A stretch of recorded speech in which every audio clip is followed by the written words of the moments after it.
आप फोकस करेंगे, कैसे देखिए, लड़ेंगे? क्या कुछ इसके लिए प्लान है, कोई रणनीति आपकी?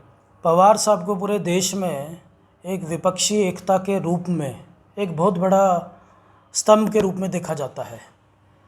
आज यदि देश में जिस तरीके से एक सांप्रदायिकता का जहर घोला जा रहा है, उसमें पूरा देश उम्मीद करता है कि पवार साहब सब विपक्ष को साथ में लेके आएंगे। हम सब लोगों ने देखा कि महाराष्ट्र में कांग्रेस शिवसेना को साथ में लेके आए। मुझे लगता है कि 2024 में भी सब लोगों को साथ में लाने की एक अहम भूमिका शरद पवार साहब निभाएंगे। और छत्तीसगढ़ में भी यदि हमें देश को एक स्टेबल गवर्नमेंट देनी है, एक सेक्युलर गवर्नमेंट देनी है, तो छत्तीसगढ़ में भी मुझे उम्मीद है कि कांग्रेस भी बाकी के जो समवैचारिक दल है उनको साथ में लेके आएगी। हमारे पास अभी भी बहुत सारे संगठन की तरफ से हमारी बातचीत चालू है और मुझे उम्मीद है कि आने वाले सही समय पे शरद पवार साहब और बाकी के सब लोग मिलकर निर्णय लेंगे। और यदि कहीं पे भी ऐसी स्थिति उत्पन्न होती है कि हमें सांप्रदायिक ताकतों के खिलाफ एकजुट होकर लड़ना पड़ा, तो हम उसके लिए तैयार हैं।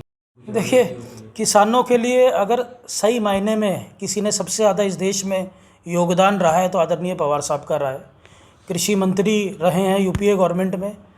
देश में सबसे बड़ी कर्जा माफ़ी किसानों की, अगर सबसे पहली कर्जा माफ़ी हुई है 70,000 करोड़ की, तो आदरणीय पवार साहब ने की है। आज भी देश के किसानों का पवार साहब के साथ एक बहुत बड़ा विश्वास है।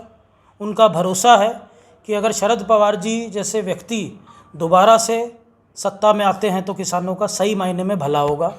आदिवासी समाज हो, महिलाएं हो, युवा हो, हम सब लोगों ने देखा है कि इन सभी लोगों के लिए शरद पवार साहब ने बहुत काम किया है।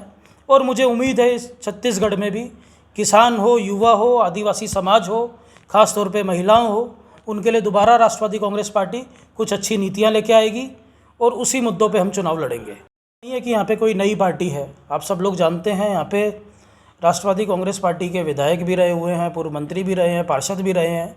और हमारा संगठन ऐसा नहीं है कि चुनाव आ गया तो अभी आपको दिखाई दे रहा है। हमारा संगठन लगातार लोगों के लिए लड़ता हुआ दिखाई दे रहा है, उनके अधिकारों के लिए सड़कों पे दिखाई दे रहा है। वो भले ही भाजपा हो या कहीं पे अगर प्रदेश की सरकार से उनकी कोई अपेक्षा है जो पूरी नहीं हो पा रही है, उसके लिए भी हमारा संगठन हमेशा सड़कों पे दिखाई देता है।